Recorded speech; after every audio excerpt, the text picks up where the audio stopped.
I'm Laura Hall. You could probably guess that providing shelter for families with children adds another level of complexity to operating a disaster resource center. But we do have good resources to help them, and it can be really rewarding to help children in need. Today, you'll hear from some experts on childcare, particularly in emergencies. Joanna Tomas of Janus Youth has helped to meet families' needs in disasters for 5 years. And Naomi Chavita of Fruit and Flower Child Care Center has dedicated the last 19 years to creating rich childhood education experiences. They're going to share their best resources and strategies with you so that you can be confident in providing safe, compassionate, and effective care for kids during an emergency. Let's go pay them a visit. Hi, I'm Naomi Chavita, and welcome to my office at Fruit and Flower Child Development Center. Today, we'll be focusing on supporting children and their families before specialty teams arrive and bridging that gap between when children arrive and when those teams arrive. Now, in a major disaster, it could be a while, so we want to be prepared to care for the kids who will come in. Children aren't just little adults, they have specific needs that we really want to be ready for. Our goal for all guests in a disaster resource center is to meet their basic needs, and we know that people who arrive at the DRC have been exposed to trauma even before they've come in. Trauma-informed care is central to our approach in working with all of our guests, and a couple other segments in this series go more in depth about trauma-informed care if you'd like to learn more. Hi, I'm Joanna Tomas, and welcome to my office. Children may arrive with their parents, guardians, or other caregivers, such as grandparents, aunts, uncles, teachers, or adult siblings, or they may be unaccompanied. In both cases, we always make sure no child is alone with an adult that's not their caregiver. You may remember from the values and guiding principle segments, a minimum of 3 staff at a time is required to work in any area of the DRC. And when working with children, a minimum of 2 background checked staff are required. This means you might need to ask for extra staff to make sure that there are always 2 or more adults who've been background checked to be with and care for children. Safety of the children is our utmost concern, which is why we provide an extra layer of protection both for staff and the children. County or city employees have had background checks, so they're a safe bet. Okay, first let's talk about children who come to a disaster resource center with an adult. This adult may be a parent, guardian, or caregiver, and we may interact differently depending on the relationship.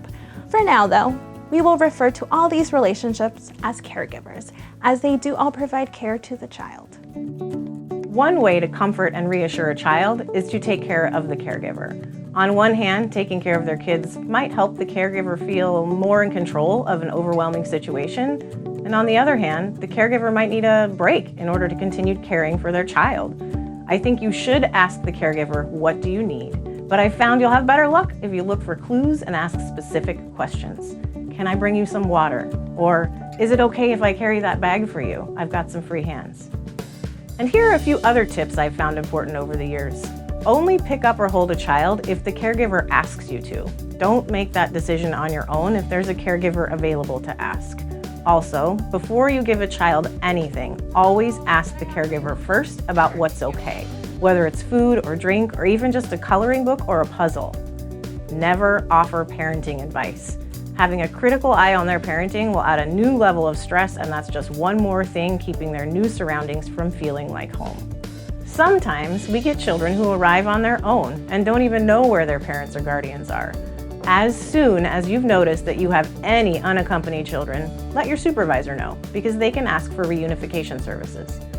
Reunification with the family is a top priority. In the meantime, we're responsible for children in the DRC until their parents or guardians arrive. We'll get the specialists there as soon as we can, but background check staff may need to supervise the children until the specialists arrive. If that makes your staffing complicated, you can always check with the DRC coordinator for some guidance. Just like with adults, don't make assumptions about what kids need. Talk to them. Try to identify ways to make them feel comfortable and supported. Offer them some activities such as imaginary play or coloring, and keep an eye out for other kids' activities at your DRC. Children can have dietary needs, feeding needs, or other supportive needs like using the restroom or even getting dressed. Make sure to consult with caregivers, the DRC coordinator, or a specialized team to get recommendations and support as needed before engaging with a child. Again, specialized teams who are trained to work with children will be requested as soon as possible after the disaster. What we've been talking about is just meant to serve as a bridge until the specialists arrive. So that's what I have for you today about working with kids. The big takeaways are that you need 2 staff always when working with kids.